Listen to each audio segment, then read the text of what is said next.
Мечките съществуват на Земята повече от 5 милиона години. Те са преживели ледникови периоди, климатични промени и появата на човека. Днес тези могъщи животни продължават да бродят из гори, планини и ледени земи, тихи свидетели на историята на нашата планета. От хилядолетия мечките живеят редом до човека, в легенди, приказки и истинската природа. Те могат да изглеждат страшни, но зад тази сила се крие интелигентно и чувствително същество. Мечките помнят пътища, разпознават опасности и дори играят, когато се чувстват в безопасност.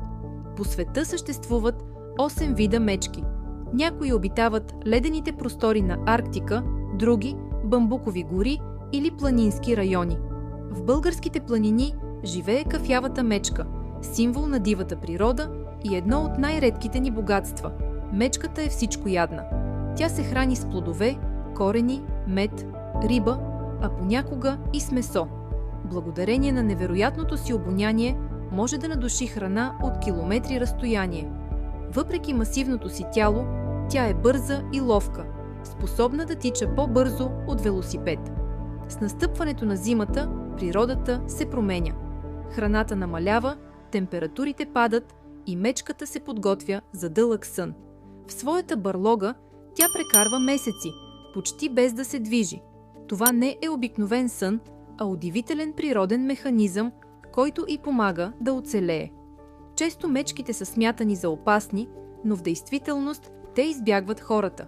Повечето срещи стават случайно и завършват без агресия. Истинската заплаха за мечките не сме ние като личности, а унищожаването на горите и нарушаването на техния дом. Когато опазваме мечките, ние опазваме цялата природа около тях. Защото там, където има мечки, има и жива, здрава гора. Мечката не е просто животно.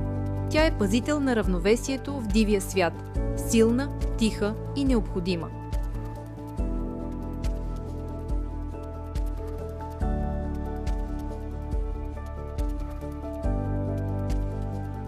Благодаря за гледането!